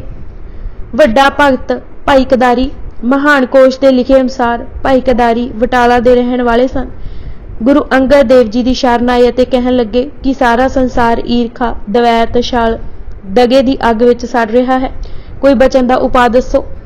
गुरु अंगद देव जी ने कहा, जद जंगल विच अग लगती है तां मृग बण विचों कुद के नदी विच जाए प्रवेश करते हैं। यह ही इलाज दुनिया की अग तो बचन दा है। यह मृग इंद्रे जद ईरखा नाल सड़न लगन, दवैख दी अग्नि विच भख उठन तां छल विच जल बल जांदे दिसदे होण तां संगत विच जाओ, आपे शीतल हो जाणगे। जो शब्द बाणी दे सरोवर विच डुबकी लैंदे हन, तिन्हां दा मन भी शीतल हो आउंदा है। साध संगत करन अते सेवा टहल करन नाल इंद्रे शांत हो जांदे हन। मिल सत संगत सेवा लागे, शकल विकारन तपत बिनासे, शीतलता गुर शब्द प्रकाशे। भाई कदारी जी ने गुरु जी का बचन दृढ़ किया, रोज सत संग करदा, सेवा करदा अते निमर भाव विच विचरदा। गुरु अमरदास जी ने पिछों इन्हां नूं मंजी भी बख्शी सी। भाई दीपा जी नारायण दास अते भाई बूला तो भाई गुरदास जी बलिहार जाते सन, क्योंकि उन्होंने भगती दृढ़ की। यह भी गुरु अंगद देव जी दे ही हिस्से आया है कि उन्होंने भगती जो सिख घर प्रवान है उसनूं नखेड़ दस्या है। जद यह तिन्ने सिख गुरु जी पास आए अते जन्म मरण का कलेश कट्टण दा वल पुछया तां महाराज ने कहा, भगती करो वाहिगुरू की। सिखां दा अगला सवाल सुभाविक सी, सानू किरपा करके समझाइए कि भगती किस नूं आखदे हन। गुरु नानक देव जी के आगमन तो पहला लोकी केवल अवतार भगती ही जानते सन। भगती लई जरूरी सी कि विष्णु के 24 अवतारां विचों किसी एक दी भगती करे। इस तो प्रचंड भगती, प्रेमा भगती जां होर भगतियां उपजियां, पर सिख घर इन्हां तो अड भगती की सोझी देंदा है। इसलिए गुरु अंगद देव जी ने कहा कि बाकी राह भावें वह जोग दा है, भावें बराग दा है, भावें ज्ञान दा, भावें अवतार भगती दा, उस विच हंकार है, पकड़ है। माया भरमा लैंदी है अते मनुख विच ही अटकिया रहिंदा है, बार बार माया ते अटकदा है। भगती केवल प्रभु दी करनी है, इस नूं माया भरमा नहीं सकेगी। भगती क्योंकि स्त्री रूप होके करनी है, इसलिए माया जो आप भी स्त्री है भरमा नहीं सकती। भगती नाल एक खेड़ा मिलता है। गुरु अमरदास जी ने इसे भगती की व्याख्या करदियां फरमाया सी, भगती निराली अल्लाह दी, ਜਾਪੇ ਗੁਰ ਵਿਚਾਰ। ਗੁਰੂ ਅੰਗਦ ਦੇਵ ਜੀ ਨੇ ਕਿਹਾ, ਭਗਤੀ ਇਹ ਹੀ ਹੈ ਕਿ ਸਭ ਵਿੱਚ ਉਸ ਪ੍ਰਭੂ ਦਾ ਰੂਪ ਵੇਖੋ। ਸੰਤਾਂ ਕੀ ਸੰਗਤ, ਹੱਥੀਂ ਸੇਵਾ ਕਰਦੇ ਵਾਹਿਗੁਰੂ ਨੂੰ ਸੁਆਮੀ ਜਾਣਨਾ ਅਤੇ ਆਪ ਨੂੰ ਸੇਵਕ, ਤਨ ਮਨ ਧਨ ਸਭ ਸੌਂਪਣਾ। ਧਰਮ ਕਰਮ ਕਿਰਤ ਕਰ ਗੁਜ਼ਾਰਾ, ਗੁਰ ਨਿਮਿਤ ਦਸਵੰਧ ਦੇਹੁ ਸਾਰਾ। ਨਿੰਦਾ ਚੁਗਲੀ ਤੋਂ ਬਚੇ ਰਹਿਣਾ ਇਹ ਹੀ ਵੱਡਾ ਪਰਹੇਜ਼ ਹੈ। ਸਵਾ ਪਹਿਰ ਨਿਸ ਰਹਿਤੀ ਜਾਗੋ, ਕਰ ਸੁਚਾਏ ਭਜਨ ਮੇ ਲਾਗੋ। ਚੜੇ ਦਿਵਸ ਮੁਖ ਤੇ ਗੁਰਬਾਣੀ, ਰਰੋ ਕਰੋ ਨਿਜ ਕਿਰਤ ਮਹਾਣੀ। ਇਹ ਵਚਨ ਸੁਣ ਕੇ ਸਭੇ ਸਿੱਖ ਨਾਰਾਇਣ ਦਾਸ ਜੀ ਆਦਿਕ ਸਿੱਖਾਂ ਦੀ ਸੇਵਾ ਟਹਿਲ ਕਰਨ ਲੱਗੇ ਅਤੇ ਗੁਰੂ ਕੀ ਬਾਣੀ ਨਾਲ ਹਿਤ ਕੀਤੋ ਨੇ ਸਭਨਾਂ ਦਾ ਉਧਾਰ ਹੋਇਆ। ਮਹਾਨ ਕੋਸ਼ ਦੇ ਲਿਖੇ ਅਨੁਸਾਰ ਭਾਈ ਬੂਲਾ ਜੀ ਪਿੰਡ ਬਲੋ, ਥਾਣਾ ਫੂਲ, ਘਨੌਲਾ ਦੇ ਰਹਿਣ ਵਾਲੇ ਸਨ। ਭਾਈ ਲਾਲ ਜੀ ਜੋ ਬਹੁਤ ਬੁੱਧੀਵਾਨ ਸਨ ਅਤੇ ਸਿੱਖ ਘਰ ਦੇ ਲਾਲ ਕਹੇ ਜਾਂਦੇ ਸਨ, ਅਤੇ ਭਾਈ ਦੁਰਗਾ ਅਤੇ ਜੀਵੰਦਾ ਜਿਨ੍ਹਾਂ ਪਰਉਪਕਾਰ ਕਰਨ ਵਿੱਚ ਸਿੱਖ ਇਤਿਹਾਸ ਵਿੱਚ ਨਾਮਣਾ ਖੱਟਿਆ ਸੀ ਅਤੇ ਬਹੁਤ ਮਾਣ ਪਾਇਆ ਸੀ, ਤਿੰਨੇ ਸੰਗੀ ਮਿੱਤਰ ਸਨ। ਗੁਰੂ ਅੰਗਦ ਦੇਵ ਜੀ ਪਾਸ ਖਡੂਰ ਆਏ। ਉਹਨਾਂ ਅਰਦਾਸ ਕੀਤੀ ਕਿ ਐਸਾ ਉਪਦੇਸ਼ ਕਰੋ ਜਿਸ ਨਾਲ ਸਾਡਾ ਉਧਾਰ ਹੋਵੇ। ਪਰਉਪਕਾਰੀ ਗੁਰੂ ਅੰਗਦ ਦੇਵ ਜੀ ਨੇ ਕਿਹਾ, ਪਰਉਪਕਾਰ ਦੇ ਸਮਾਨ ਹੋਰ ਕੁਝ ਨਹੀਂ। ਅੰਦਰਲੀ ਮੈਲ ਬਾਣੀ ਉਤਾਰਦੀ ਹੈ ਅਤੇ ਹਿਰਦਾ ਸਵੱਛ ਹੁੰਦਾ ਹੈ ਪਰਉਪਕਾਰੀ ਹੋਣ ਨਾਲ। ਗੁਰੂ ਜੀ ਨੇ ਇਹ ਵੀ ਬਚਨ ਕੀਤਾ ਕਿ ਪਰਉਪਕਾਰ 3 ਪ੍ਰਕਾਰ ਦਾ ਹੈ। ਇੱਕ ਤਾਂ ਜੋ ਆਪਣੇ ਪਾਸ ਪਦਾਰਥ ਹਨ ਉਹਨਾਂ ਨੂੰ ਜੁਗਤ ਨਾਲ ਵਰਤਣਾ, ਜਾਇਆ ਨਾ ਕਰਨਾ, ਅਜਾਈ ਨਾ ਗਵਾਉਣਾ, ਫਾਲਤੂ ਰੀਤਾਂ ਰਸਮਾਂ ਦਿਖਾਵੇ ਤੇ ਖਰਚ ਕਰ ਵਿਅਰਥ ਨਾ ਗਵਾਉਣਾ, ਨਾਲ ਹੀ ਲੋੜਵੰਦ ਅਨਾਥਾਂ ਅਤੇ ਬੰਦਗੀ ਕਰਨ ਵਾਲਿਆਂ ਨਾਲ ਵੰਡ ਖਾਵਣਾ। ਦੂਜੇ ਇਹ ਵੀ ਪਰਉਪਕਾਰ ਹੈ ਆਪਣੇ ਸਰੀਰ ਦੀ ਕਿਸੇ ਦੀ ਸੇਵਾ ਟਹਿਲ ਕਰਨਾ। ਹੱਥੀਂ ਸੇਵਾ ਕਰਨ ਨਾਲ ਹਿਊਮੇ ਦੀ ਮੈਲ ਨਹੀਂ ਚੜ੍ਹਦੀ, ਮਨ ਨੀਵਾਂ ਹੋ ਵਿਚਰਦਾ ਹੈ ਅਤੇ ਮਿੱਠਾ ਬੋਲਣਾ, ਕਿਸੇ ਨੂੰ ਮੱਤ ਦੇਣੀ, ਚੁਭਵੀਂ ਗੱਲ ਨਾ ਕਹਿਣੀ ਪਰਉਪਕਾਰ ਦੇ ਹੀ ਰੂਪ ਹਨ। ਤੀਜੇ ਗਿਆਨ ਅਤੇ ਧਿਆਨ ਦੀ ਗੱਲ ਰਸਨਾ ਨਾਲ ਕਹਿਣੀ, ਨਾਮ ਜਪਾਉਣਾ, ਗੁਰੂ ਘਰ ਦੀ ਸੋਝੀ ਦੇਣੀ, ਮਨ ਕਰਕੇ ਸਭ ਦਾ ਭਲਾ ਲੋਚਣਾ ਵੀ ਪਰਉਪਕਾਰ ਹੈ। ਤਿੰਨਾਂ ਨੇ ਗੱਲਾਂ ਪੱਲੇ ਬੰਨ੍ਹ ਲਈਆਂ। ਪਰਉਪਕਾਰੀ ਜੀਵਨ ਵਾਲੇ ਹੋਏ ਬਹੁਤ ਹੀ ਮਾਣ ਪਾਇਆ। ਭਾਈ ਗੁਰਦਾਸ ਜੀ ਨੇ ਭਾਈ ਲਾਲ ਨੂੰ ਅਮੋਲਕ ਲਾਲ ਅਤੇ ਅਕਲੀਆ ਅਤੇ ਦੁਰਗਾ ਜੀ ਅਤੇ ਜਵੰਦਾ ਜੀ ਨੂੰ ਪਰਉਪਕਾਰੀ ਕਹਿ ਕੇ ਸਿੱਖਾਂ ਦੀ ਸੂਚੀ ਵਿੱਚ ਸਤਿਕਾਰ ਦਿੱਤਾ। ਲਾਲਸੂ ਲਾਲੂ ਬੁੱਧੀਵਾਨ, ਦੁਰਗਾ ਜੀਵੰਦ ਪਰਉਪਕਾਰੀ। ਭਾਈ ਖਾਨੂ ਅਤੇ ਭਾਈ ਮਈਆ ਜੀ ਦੋਵੇਂ ਪਿਓ ਪੁੱਤ ਗੁਰੂ ਘਰ ਵਿੱਚ ਬਹੁਤ ਹੀ ਸ਼ਰਧਾ ਰੱਖਦੇ ਸਨ ਅਤੇ ਇਹਨਾਂ ਦਾ ਹੀ ਇੱਕ ਦੋਸਤ ਭਾਈ ਗੋਬਿੰਦ ਭੰਡਾਰੀ ਸੀ। ਇਹ ਗੁਰੂ ਸ਼ੋਭਾ ਸੁਣ ਕੇ ਖਡੂਰ ਸਾਹਿਬ ਆਏ ਅਤੇ ਬੇਨਤੀ ਕੀਤੀ ਕਿ ਐਸਾ ਗੁਣ ਦੱਸੋ ਜਿਸ ਵਿੱਚ ਸਭੇ ਗੁਣ ਪ੍ਰਾਪਤ ਹੋਣ। ਗੁਰੂ ਪਾਤਸ਼ਾਹ ਦਾ ਬਚਨ ਹੋਇਆ, ਵਾਹਿਗੁਰੂ ਦੀ ਭਗਤੀ ਸਭਨਾ ਗੁਣਾਂ ਦਾ ਗੁਣ ਹੈ। ਜਦ ਉਹਨਾਂ ਵਿਸਥਾਰ ਸਾਹਿਤ ਦੱਸਣ ਲਈ ਕਿਹਾ ਤਾਂ ਗੁਰੂ ਜੀ ਨੇ ਫਰਮਾਇਆ, ਭਗਤੀ ਦੇ 3 ਰੰਗ ਹਨ। ਪਹਿਲਾ ਨੌਦਾ ਭਗਤੀ ਹੈ ਜੋ 9 ਪ੍ਰਕਾਰ ਕਰਕੇ ਜਾਣੀ ਜਾਂਦੀ ਹੈ। ਦੂਜੇ ਪ੍ਰੇਮਾ ਭਗਤੀ ਹੈ। ਤੀਜੇ ਪਰਾਂ ਭਗਤੀ ਹੈ। ਪਹਿਲੇ ਰੰਗ ਵਿੱਚ ਇਹ ਪਤਾ ਨਹੀਂ ਲੱਗਦਾ ਕਿ ਅੱਗੋਂ ਪਿਆਰ ਹੋ ਰਿਹਾ ਹੈ ਜਾਂ ਨਹੀਂ। ਹੋ ਤਾਂ ਰਿਹਾ ਹੁੰਦਾ ਹੈ ਪਰ ਨਾ ਸਮਝੀ ਵਿੱਚ ਕਈ ਵਾਰੀ ਜਗਿਆਸੂ ਵਿੱਚੇ ਛੱਡ ਬੈਠਦਾ ਹੈ। ਇਸ ਲਈ 9 ਅੰਗ ਮਿੱਥੇ ਹਨ। 9 ਪੜਾਅ ਜਾਂ ਪੌੜੀਆਂ ਜਾਣ ਲਵੋ। ਆਖਰੀ ਮੰਜ਼ਿਲ ਦਾ ਪਤਾ ਹੋਵੇ ਤਾਂ ਗੜ ਚੜ੍ਹਨ ਵਾਲਾ ਹੰਭ ਵੀ ਜਾਏ, ਪਰ ਇਹ ਜਾਣਦਾ ਹੈ ਕਿ ਅਜੇ ਹੋਰ ਉੱਤੇ ਜਾਣਾ ਹੈ। ਸਾਹ ਲੈ ਕੇ ਫਿਰ ਚੱਲ ਪਵੇਗਾ। ਫਿਰ ਦੇਖਿਆ ਤੇ ਮਹਿਸੂਸ ਕੀਤਾ ਕਿ ਹੁਣ ਤਾਂ ਅੱਗੋਂ ਹੀ ਪਿਆਰ ਹੋ ਰਿਹਾ ਹੈ। ਪ੍ਰੇਮ ਕਰਨ ਵਾਲੇ ਦਾ ਰੰਗ ਬਦਲੇਗਾ। ਜੇ ਪਹਿਲਾਂ ਬਿਰਸ਼ ਦੇ ਫੁੱਲ ਵਾਂਗ ਸਾਵਾਂ ਸੀ, ਉਹ ਮਹਿਸੂਸ ਕਰੇਗਾ ਕਿ ਹਰ ਚੀਜ਼ ਹਰੀ ਭਰੀ ਹੈ, ਸਭ ਪਾਸੇ ਖੇੜਾ ਹੈ, ਬਸੰਤ ਹੈ, ਵਿਸਮਾਦ ਹੈ, ਹਰਿਆਵਲ ਹੈ, ਸਬਜ਼ਾ ਹੈ। ਕੁਦਰਤ ਦਾ ਰੰਗ ਮਾਣੇਗਾ, ਪਿਆਰ ਦੀਆਂ ਛੂਹਾਂ ਮਹਿਸੂਸ ਕਰੇਗਾ। ਡਾਲੀ ਨਾਲ ਲੱਗਾ ਰਿਹਾ ਤਾਂ ਛੇਤੀ ਹੀ ਦੁਨੀਆ ਨੂੰ ਦੂਰ ਜਾਣਨ ਲੱਗ ਪਏਗਾ। ਰਹੇਗਾ ਸੰਸਾਰ ਵਿੱਚ ਪਰ ਸੰਸਾਰ ਤੋਂ ਉੱਚਾ, ਬਿਲਕੁਲ ਕਮਲ ਵਾਂਗੂ, ਮਰਗਾਬੀ ਵਾਂਗੂ। ਪੱਤਿਆਂ ਤੇ ਪੰਖ ਕਦੀ ਸੰਸਾਰੀ ਵਸਤਾਂ ਨਾਲ ਨਹੀਂ ਲਬੇੜੇਗਾ। ਫੁੱਲ ਵਾਂਗੂ ਹੀ ਪੀਲਾ ਹੋ ਜਾਏਗਾ। ਚਿਹਰੇ ਤੇ ਉਦਾਸੀ ਦੇ ਚਿੰਨ੍ਹ ਹੋਣਗੇ ਪਰ ਹੋਵੇਗਾ ਉਤਸ਼ਾਹ ਵਿੱਚ। ਫਿਰ ਅੰਦਰ ਦਾ ਰਸ ਪੀ ਪੀ ਕੇ ਲਾਲ ਹੋ ਜਾਏਗਾ। ਮੁਖ ਤੇ ਨੂਰ, ਚਿਹਰੇ ਤੇ ਲਾਲੀ, ਜੀਵਨ ਉਮਾ ਭਰਿਆ ਤੇ ਪਰਉਪਕਾਰੀ।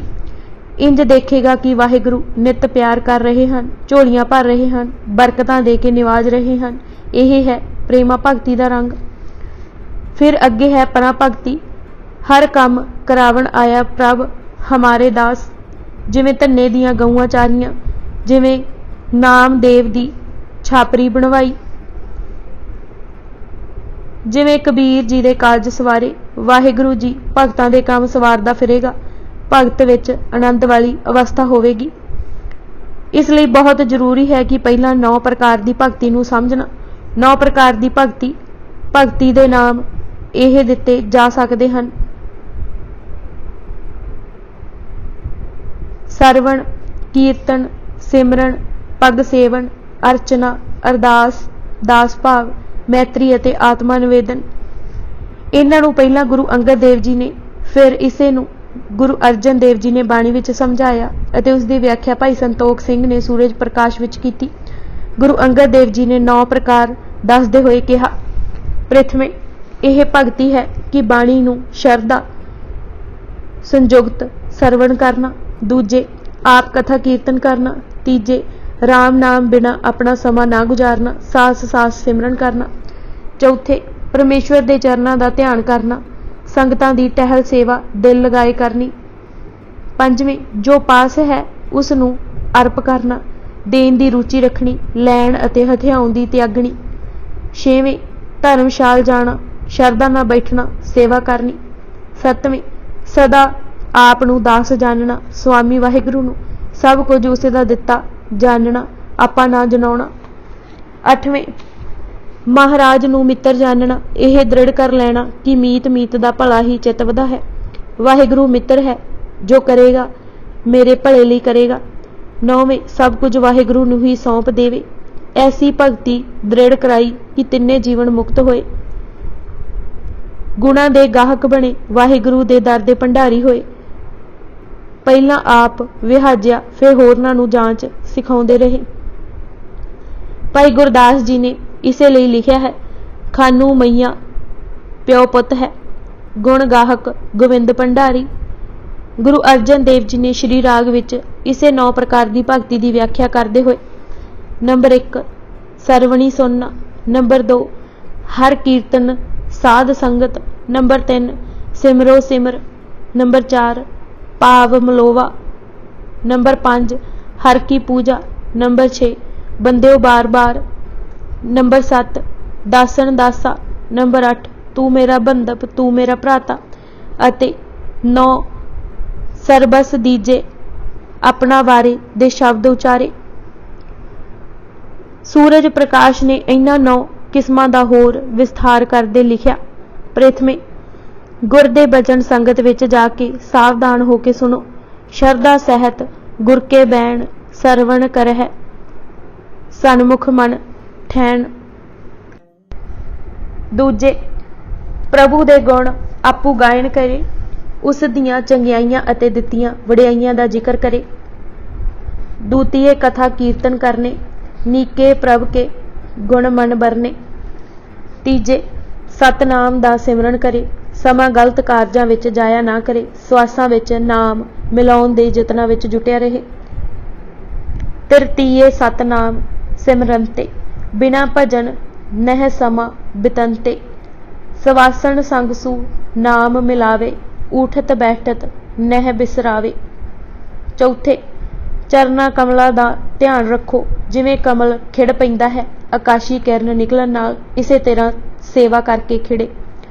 चौथे सतगुर कै भगवान, ठानह चरण कमल को ध्यान।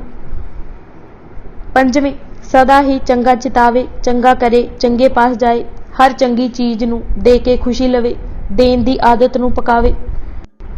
पंचम कर है आहार भलेरे, प्रथम अर्प हर गुरु अगेरे। छेवें गुरुद्वारे जाए सेवा करे, निमरता सहित हर एक नूं मिले, खष्टम प्रभ गुर कै गुरुद्वारे, बंधन कर है प्रदर्शना धारे। सतवें कदे भी वड्डा ना जाने जनाए, सदा दास भाव विच विचरे, मालक सबना दा प्रभु है, देनहार भी ओहो ही है। सप्तमें दास आपको जाने, परमेश्वर स्वामी पहचाने, तन मन धन जाके प्रभदान। अठवें भला भला आखे, प्रभु नूं सखा मित्र करके जाने, कदी शिकवा शिकायत उलामा गिला जा तर्क ना करे। अष्टम मित्र लखे शिर पत को नहीं डुलावे अपने चित को। जो किछ करे भली समझाणे नहीं तरकना तिस पर ठाणे। नौवें पदार्थां नाल मोह कदे न रखे। सब कुछ वाहिगुरु तो वार देवे आपा वार देवे आत्म निवेदन करे। नौवीं तन धन प्रभ अर पाए अपना किश न लखिया कदाए। ममता तजही पदार्थ केरी हर के जाए न सुख दुख हेरी। इन्हां उपदेशां तो प्रगट हुंदा है कि सिखां विच ममता छुड़ाउण अते हर समय तत्पर हो परोपकार लई जूझण दी शक्ति गुरु पातशाह किवें भर रहे सन। भाई जग्गा जी जो धरती वांगू सहनशील सन खडूर आए, उन्हां नूं गुरु अंगद देव जी ने ऐसी जांच सिखाई कि वह संसार विच रह के ही संसार तो उच्चे होए। संसारी भी पूरे पर चित्त सदा निरंकार विच। भाई मणि सिंह जी ने लिखिया है कि एक जोगी जग्गा नूं मिलिया अते उसने कहा कि घर बंधन रूप हन, इन्हां दा त्याग कीते बगैर प्रभु दा ज्ञान तां एक पासे कोई उपदेश दा भी भागी नहीं। जग्गा जी ने सुन रखिया सी कि गुरु नानक देव जी ने गृहस्थ विच धर्म कीता है अते हुण खडूर बैठ गुरु अंगद देव जी दी जोत जगा रहे हन। जग्गा जी ने गुरु जी ने पूछा कि वाहिगुरु दर पाउण लई घर बार छड्डना जरूरी है। गुरु जी ने फरमाया जो कीतिਆਂ अते घर छड्डिਆਂ कदे उधार नहीं हुंदा। जे अजिहा हो जाए तां जोगी खप्परां तरपड़ां अते झौपड़ियां पिछे ना पए लड़न झगड़न। गुरु नानक देव जी ने राह दस्सिया है अते उसे उपर टुर रहे हां कि कमल वांगू जल विच रहो पर ध्यान सूरज वल रखो, खेड़ा आपे आ जाएगा। तैसे गुरमुख विचे गृहस्थ दे रहिंदे हैं अते गुरु के निमित्त सेवा करते हैं। गुरु जी ने एक सुभाव की दलील दिंदे होए कहा कि इस जोगी पास तां अपना कमाया भी कुछ नहीं रहिंदा। ਇਹ फकीर हो के मंगण टुर पैंदे हन। अपने तप दा थोड़ा जितना बल जो पाया हुंदा है ਉਹ 2-4 टुकड़िਆਂ ਲਈ ਵੰਡ ਦਿੰਦੇ ਹਨ। ਗ੍ਰਹਿਸਤੀ ਇਧਰ ਭਗਤੀ ਕਰਦਾ ਹੈ, ਕਿਰਤ ਕਰਦਾ ਹੈ, ਵੰਡ ਛਕਦਾ ਹੈ। ਵੰਡ ਦੇ ਨਾਲ ਫਕੀਰ ਦਾ ਬਲ ਵੀ ਪ੍ਰਾਪਤ ਕਰ ਲੈਂਦਾ ਹੈ। ਜਿਵੇਂ ਗਊ ਨੂੰ ਕੋਈ ਘਾਸ ਤੇ ਖਾਦ ਖਵਾਏ ਤਾਂ ਉਸ ਦਾ ਦੁੱਧ ਦੋਹੇ ਲੈਂਦਾ ਹੈ। ਇਹ ਗ੍ਰਹਿਸਤੀ ਤਾਂ ਧਰਮ ਨਿਭਾਉਂਦੇ ਜੋਗੀਆਂ, ਫਕੀਰਾਂ, ਤਪੀਆਂ, ਮਹਾਤਾਵਾਂ ਅਤੇ ਸਾਧੂਆਂ ਕੋਲੋਂ ਸਭ ਕੁਝ ਹੀ ਖਸ ਲੈਂਦੇ ਹਨ। ਭਾਈ ਜੱਗਾ ਜੀ ਲਈ ही नहीं समुची लकाई लई ऐसा राह पाया कि विचे ग्रह सद रह उदासी दी जांच सिखां नूं आ गई।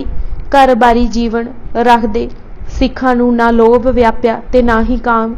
गृहस्थी ही है जो घर बैठियां नूं पंजां नूं सहले ही जित लैंदा है।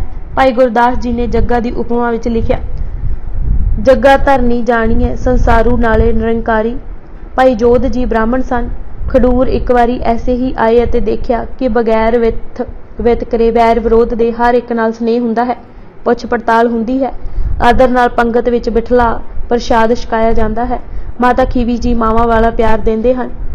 आत्मावां उचियाईयां जांदियां हन अते शरीरां दे ख्याल हटदे हन। उसने टिकाणा उत्थे ही कर लिया अते जन्म जमांतर तो लगी जात अभिमान दी मैल कट्टण दा राह सेवा देख के लंगर दी सेवा संभाल लई। माता जी दे हथ वटाए आई रसद नूं संभाल रखे, जाया ना होण देवे। कोई लालच ना करे, कोई दिखावा भी ना। जिस समय कोई सिख आवे उसनूं उसे समय प्रसाद छकावे। आलस ना करे, आप नूं प्रसाद भी लंगर विचों ना पवे तां पता भी लगण ना देवे। झूठे बर्तन सुੱਟਣ वेले जां साफ करन वेले उन्हां विचों ही चोग चुगण मात्रा खा लवे। बेहंगम बिरती अपना लई, जिवें पंछी डिग्गा ढट्ठा खा लैंदे हन, ओह ऐसा ही करे। लोकी देवता कहण लग पए। गुरु जी ने डिठा कि हुण जात दा अभिमान बिल्कुल नहीं रहा, सब नूं एक कर जाणदा है। तां आप जी ने एक दिन अपनी हथी प्रसाद छकाया ते कहा, पुरखा हुण करड़ी घाल छड्ड दे। सेवा ने सारे मन दे वाल कढ दित्ते हन, हिउं नठ गई है। हुण इतनी नीवी खिंचण दी लोड़ नहीं जितनी तू धार रखी है। कई बारी अजिहा होया है कि निमरता हीनता वल खिंचण लग पैंदी है। हीनता अते निमरता विच बहुत अंतर है। हीनता मन नूं ढा लैंदी है, निमरता हाउ रोग दा दारू है। हाउ कट के निमरता प्रभु दे देश लै जांदी है। ਕਿਸੇ ਨੇ ਜਦ ਹੁਣ ਭਾਈ ਜੋਧ ਜੀ ਕੋਲੋਂ ਪੁੱਛਿਆ ਕਿ ਹੁਣ ਕਿਉਂ ਨਹੀਂ ਜੂਠੀਆਂ ਪੱਤਲਾਂ ਦੇ ਬਰਤਨਾਂ ਵਿੱਚੋਂ ਛਕਦੇ, ਤਾਂ ਨਿਮਰ ਭਾਵ ਵਿੱਚ ਹੀ ਭਾਈ ਜੀ ਨੇ ਕਿਹਾ, ਵੀਰਾ ਹੁਣ ਵਸਦਾ ਹੈ ਅੰਦਰ ਪਾਵਨ ਗੁਰਦੇਵ ਦਾ ਬਚਨ, ਸੋ ਸਵੱਛ ਭੋਜਨ ਦੇਣਾ ਹੀ ਫਾਵਦਾ ਹੈ। ਪਹਿਲਾਂ ਸੀ ਜਾਤ ਅਭਿਮਾਨ ਦੀ ਮੈਲ, ਝੂਠ ਸੋ ਝੂਠ ਛਕਵਾਉਂਦਾ ਸਾਂ। ਨਾ ਤਰੇ ਜਾਣ ਵਾਲੇ ਸੰਸਾਰ ਨੂੰ ਸੇਵਾ ਕਮਾ ਕੇ ਭਾਈ ਜੋਧ ਜੀ ਤਰ ਗਏ। ਭਾਈ ਗੁਰਦਾਸ ਜੀ ਨੇ ਉੱਚਾ ਸਥਾਨ ਦਿੰਦੇ ਲਿਖਿਆ, ਜੋਧ ਰਸੋਈਆ ਦੇਵਤਾ ਗੁਰ ਸੇਵਾ ਕਰ ਦੁੱਤਰ ਤਾਰੀ। ਭਾਈ ਮਸੂ ਅਤੇ ਹੱਸੂ ਦੋਵੇਂ ਭਰਾ ਸਰਕਾਰੀ ਨੌਕਰੀ ਵਿੱਚ ਸਨ। ਉਹਨਾਂ ਦੋਵਾਂ ਨੇ ਮੁਕਤੀ ਦਾ ਰਾਹ ਪੁੱਛਿਆ ਤਾਂ ਮਹਾਰਾਜ ਨੇ ਕਿਹਾ, ਆਪਣੇ ਇਸ਼ਟ ਤੋਂ ਬਿਨਾਂ ਹੋਰ ਕਿਸੇ ਨੂੰ ਨਾ ਮੰਨਣਾ, ਦੂਜੇ ਕਿਸੇ ਨਾਲ ਐਵੇਂ ਝਗੜਾ ਨਹੀਂ ਪਾਉਣਾ, ਪਹਿਲਾਂ ਸਮਝਾਉਣਾ, ਇਹ ਨਹੀਂ ਸਮਝਣਾ ਕਿ ਅਸੀਂ ਨੌਕਰੀ ਕਰਦੇ ਹਾਂ ਅਤੇ ਮੁਕਤੀ ਦੇ ਪਾਤਰ ਨਹੀਂ ਹੋ ਸਕਦੇ। ਦਿਸਦੇ ਪਦਾਰਥ ਦਾ ਨਾਮ ਮਾਇਆ ਨਹੀਂ ਹੈ, ਮਾਇਆ ਹੈ ਉਸ ਨੂੰ ਵਿਸਰ ਜਾਣਾ। ਬਗੈਰ ਧਾਗੇ ਦੇ ਜਿਵੇਂ ਕੋਈ ਮਾਲਾ ਗਲੇ ਪਾਉਣੀ ਚਾਹੇ ਤਾਂ ਉਹ ਨਹੀਂ ਪਾ ਸਕੇਗਾ, ਸਭ ਮਣ ਕੇ ਖਿੰਡ ਪੁੰਡ ਜਾਣਗੇ। ਇਸੇ ਤਰ੍ਹਾਂ ਇਹ ਮਾਇਆ ਕਦੇ ਕਾਬੂ ਨਹੀਂ ਆ ਸਕਦੀ ਜਦ ਤੱਕ ਯਾਦ ਦਾ ਧਾਗਾ ਵਿੱਚ ਨਹੀਂ ਹੈ। ਗੁਰੂ ਬਾਬੇ ਦਾ ਫਰਮਾਨ ਹੈ, ਬਿਨ ਧਾਗੇ ਗਲਿਹਾਰ ਜਿਵੇਂ ਨਹੀਂ ਪਹਿਨਿਆ ਜਾ ਸਕਦਾ, ਇਵੇਂ ਸਿਮਰਨ ਤੋਂ ਬਿਨਾਂ ਸਭ ਵਿਅਰਥ ਹੈ। ਜਿਵੇਂ ਗੁਰੂ ਅੰਗਦ ਦੇਵ ਜੀ ਹੋਰ ਮਰਿਆਦਾਵਾਂ ਬਣ ਰਹੇ ਸਨ, ਇਵੇਂ ਸਿੱਖਾਂ ਨੂੰ ਸਭ ਕਾਰਜ, ਖੁਸ਼ੀ ਗਮੀ, ਵਿਆਹ, ਜਨਮ ਗੁਰਦੁਆਰੇ ਹੀ ਕਰਨ ਦਾ ਹੁਕਮ ਦਿੱਤਾ। ਭਾਈ ਸ਼ੀਹਾਂ ਉਪਲ ਨੇ ਗੁਰੂ ਨਾਨਕ ਦੇਵ ਜੀ ਕੋਲੋਂ ਸਿਮਰਨ ਪਕਾਉਣ ਦਾ ਵੱਲ ਸਿੱਖਿਆ ਸੀ। ਉਹਨਾਂ ਦਾ ਅਗਿਆਨ ਅੰਧੇਰਾ ਨਾਮ ਸਿਮਰਨ ਅਤੇ ਸਤ ਸੰਗਤ ਦੀ ਬਰਕਤ ਨਾਲ ਕੱਟਿਆ ਗਿਆ ਸੀ। ਭਾਈ ਜੀ ਨੂੰ ਬਹੁਤ ਹੀ ਔਕੜਾਂ ਦਾ ਸਾਹਮਣਾ ਕਰਨਾ ਪੈ ਰਿਹਾ ਸੀ, ਪਰ ਉਹ ਡਟੇ ਰਹੇ। ਗੁਰੂ ਦੀ ਮਿਹਰ ਸਦਕਾ ਉਹਨਾਂ ਦੇ ਘਰ ਬਾਲਕ ਨੇ ਜਨਮ ਲਿਆ ਤਾਂ ਬਰਾਦਰੀ ਅਤੇ ਭਾਈਚਾਰੇ ਨੇ ਬਹੁਤ ਜ਼ੋਰ ਲਗਾਇਆ ਕਿ ਉਹ ਰੀਤੀ ਰਿਵਾਜ ਅਨੁਸਾਰ ਕਿਰਿਆਵਾਂ ਕਰਨ, ਬਲੀ ਚੜਾਉਣ ਅਤੇ ਗੁੱਗੇ ਮਨਾਉਣ। ਉਹ ਬੱਚੇ ਨੂੰ ਲੈ ਕੇ ਗੁਰੂ ਅੰਗਦ ਦੇਵ ਜੀ ਕੋਲ ਆਏ ਅਤੇ ਅਸੀਸਾਂ ਲਈਆਂ, ਲੰਗਰ ਵਿੱਚ ਜਾ ਸੇਵਾ ਕੀਤੀ। ਉਸ ਸਮੇਂ ਮਹਾਰਾਜ ਨੇ ਹੁਕਮ ਦਿੱਤਾ ਕਿ ਸ਼ੀਹਾਂ ਉਪਲ ਵਾਂਗੂ ਹੀ ਸਾਰੇ ਕਾਰਜ ਗੁਰਦੁਆਰੇ ਆ ਕੇ ਕਰਨੇ। ਐਸਾ ਕਰਨ ਨਾਲ ਕਾਰਜ ਸੁਹਾਣਾ ਹੁੰਦਾ ਹੈ, ਬਰਕਤਾਂ ਪੈਂਦੀਆਂ ਹਨ ਅਤੇ ਦੁੱਖ ਘਟਦੇ ਹਨ। ਹੁਕਮ ਕੀਤਾ, ਸਤਿਗੁਰ ਦੁਆਰੇ ਸਿੱਖ ਕੋ ਕੀਓ ਕਾਰਜ ਹੋਏ ਰਾਸ। ਸਿੱਖ ਇਤਿਹਾਸ ਨੇ ਜਿੱਥੇ ਹੋਰ ਅਨੇਕਾਂ ਸਿੱਖਾਂ ਦਾ ਜ਼ਿਕਰ ਕੀਤਾ ਹੈ, ਉੱਥੇ ਚੜਿੱਕ ਮੋਗਾ ਦੇ ਰਹਿਣ ਵਾਲੇ ਭਾਈ ਸਿੰਘਾ, ਭਾਈ ਪੁੰਨੂ ਸਨਾਮ, ਭਾਈ ਮੂਲਾ ਚੰਦ ਜੀ, ਭਾਈ ਮੱਲਣ ਜੀ, ਜਿਨ੍ਹਾਂ ਨੂੰ ਪਿੱਛੋਂ ਗੁਰੂ ਅਮਰਦਾਸ ਜੀ ਨੇ ਮੰਜੀ ਵੀ ਬਖਸ਼ੀ, ਭਾਈ ਦਇਆ ਰਾਮ, ਭਾਈ ਧੀਰਾ ਅਤੇ ਹਰੀਕੇ ਦੋ ਸਿੱਖਾਂ, ਭਾਈ ਰਣ ਅਤੇ ਭਾਈ ਮੋਹਰ ਸਿੰਘ ਦਾ ਉਚੇਚਾ ਜ਼ਿਕਰ ਕੀਤਾ ਹੈ। ਕਿਸੇ ਦਾ ਵਿਦਿਆ ਅਭਿਮਾਨ ਉਤਾਰਿਆ ਅਤੇ ਕਿਸੇ ਦਾ ਜਾਤ ਅਹੰਕਾਰ ਭੰਨਿਆ। ਹੁਣ ਉਹ ਪੌੜੀਆਂ ਪੜ੍ਹਨ ਨਾਲ ਅਰਥ ਹੋਰ ਸਪਸ਼ਟ ਹੋ ਜਾਣਗੇ ਜੋ ਬਲਵੰਡ ਜੀ ਨੇ ਗੁਰੂ ਅੰਗਦ ਦੇਵ ਜੀ ਦੀ ਮਹਿਮਾ ਵਿੱਚ ਆਖੀਆਂ। ਉਹ ਲਿਖਦੇ ਹਨ ਕਿ ਦੇਖੋ ਕਿਤਨੀ ਰਹਿਮਤ ਹੋ ਰਹੀ ਹੈ, ਖਡੂਰ ਵਿਖੇ ਕੀ ਨਿਤ ਦੀਵਾਨ ਸਜਦੇ ਹਨ, ਪ੍ਰਭੂ ਦੀ ਸਿਫਤ ਸਲਾਹ ਹੁੰਦੀ ਹੈ, ਇੰਜ ਲੱਗਦਾ ਹੈ ਕਿ ਨੂਰ ਝੜ ਰਿਹਾ ਹੈ, ਤੇਰੇ ਦੀਦਾਰ ਕਰਕੇ ਸਭਨਾ ਆਇਆਂ ਦੀ ਜਨਮਾਂ ਦੀ ਮੈਲ ਕੱਟੀ ਜਾ ਰਹੀ ਹੈ। ਅਕਾਲ ਪੁਰਖ ਵੱਲੋਂ ਮਿਲੀ ਹੋਈ ਨਾਮਦਾਤ ਵੰਡ ਰਹੇ ਹਨ, ਆਪ ਵੀ ਵਰਤਦੇ ਪਏ ਹਨ, ਹੋਰਨਾਂ ਨੂੰ ਦਬਾ ਦਬਾ ਵੰਡ ਰਹੇ ਹਨ। ਗੁਰੂ ਨਾਨਕ ਦੀ ਹੱਟੀ ਵਿੱਚ ਗੁਰੂ ਦੇ ਸ਼ਬਦ ਰਾਹੀਂ ਨਾਮ ਦਾ ਲੰਗਰ ਚੱਲ ਰਿਹਾ ਹੈ, ਪਰ ਗੁਰੂ ਅੰਗਦ ਦੇਵ ਜੀ ਦੀ ਨਾਮ ਕਮਾਈ ਵਿੱਚ ਕੋਈ ਘਾਟਾ ਨਹੀਂ ਪੈਂਦਾ, ਦਿਨੋਂ ਦਿਨ ਹੋਰ ਵਾਧੇ ਵਿੱਚ ਹੈ। ਲੰਗਰ ਚਲੇ ਗੁਰ ਸ਼ਬਦ ਹਰ ਤੋਟ ਨ ਆਵੀ ਖੱਟੀਐ, ਖਰਚੇ ਦਿੱਤੇ ਖਸਮ ਦੀ ਆਪ ਖਹਿੰਦੀ ਖੈਰ ਦਬਟੀਐ। ਹੋਵੇ ਸਿਫਤ ਖਸਮ ਦੀ ਨੂਰ ਅਰਸਾਂ ਕੁਰਸੋਂ ਝੱਟੀਐ, ਤੁਧ ਡਿੱਠੇ ਸੱਚੇ ਪਾਤਸ਼ਾਹ ਮਲ ਜਨਮ ਜਨਮ ਦੀ ਕੱਟੀਐ। ਫਿਰ ਬਲਵੰਡ ਜੀ ਲਿਖਦੇ ਹਨ ਕਿ ਦੇਖੋ ਵੱਡੀ ਕਰਾਮਾਤ ਕਿ ਸੈਂਕੜੇ ਸੇਵਕਾਂ ਵਾਲਾ ਗੁਰੂ ਨਾਨਕ ਸ਼ਰੀਰ ਵਟਾ ਕੇ ਹੁਣ ਗੁਰੂ ਅੰਗਦ ਦੇਵ ਜੀ ਦੇ ਸਰੂਪ ਵਿੱਚ ਖਡੂਰ ਸਾਹਿਬ ਗੱਦੀ ਸੰਭਾਲ ਕੇ ਬੈਠਾ ਹੋਇਆ ਹੈ। ਜੋਤ ਗੁਰੂ ਅੰਗਦ ਦੇਵ ਜੀ ਵਿੱਚ ਉਹ ਗੁਰੂ ਨਾਨਕ ਜੀ ਵਾਲੀ ਹੈ, ਕੇਵਲ ਸਰੀਰ ਹੀ ਵਟਿਆ ਹੈ। ਸੰਗਤਾਂ ਗੁਰੂ ਅੰਗਦ ਦੇਵ ਦਾ ਦਰ ਮਲ ਕੇ ਬੈਠਦੀਆਂ ਹਨ ਅਤੇ ਪ੍ਰੇਮ ਨਾਲ ਸੇਵਾ ਕਰ ਰਹੀਆਂ ਹਨ, ਆਪਣੀ ਆਤਮਾ ਨੂੰ ਪਵਿੱਤਰ ਕਰਕੇ ਜਾ ਰਹੀਆਂ ਹਨ। ਇਹ ਇੰਜ ਹੈ ਜਿਵੇਂ ਕੋਈ ਜੰਗਾਲੀ ਹੋਈ ਧਾਤ ਮਸਕਲੇ ਭਾਵ ਰੇਗਮਾਰ ਨਾਲ ਸਾਫ਼ ਕਰ ਲਵੇ। ਸਭ ਜੰਗਾਲ ਖਡੂਰ ਸਾਹਿਬ ਆ ਕੇ ਉਤਰ ਜਾਂਦੇ ਹਨ। ਨਾਨਕ ਕਾਇਆ ਪਲਟ ਕਰ ਮਲ ਤਖਤ ਬੈਠਾ ਸਹਿ ਡਾਲੀ, ਦਰ ਸੇਵੇ ਉਮਤ ਖੜੀ ਮਸਕਲੇ ਹੋਏ ਜੰਗਾਲੀ। ਅੱਜ ਅਸੀਂ ਕੁਦਰਤੀ ਨੂਰ ਜੀਵਨੀ ਸ਼੍ਰੀ ਗੁਰੂ ਅੰਗਦ ਦੇਵ ਜੀ ਕਿਤਾਬ ਦੇ 96 ਪੰਨੇ ਪੜ੍ਹ ਚੁੱਕੇ ਹਾਂ। ਬਾਕੀ ਦੀ ਕਿਤਾਬ ਅਸੀਂ ਅਗਲੇ ਭਾਗ ਵਿੱਚ ਪੜ੍ਹਾਂਗੇ। ਵਾਹਿਗੁਰੂ ਜੀ ਕਾ ਖਾਲਸਾ, ਵਾਹਿਗੁਰੂ ਜੀ ਕੀ ਫਤਿਹ।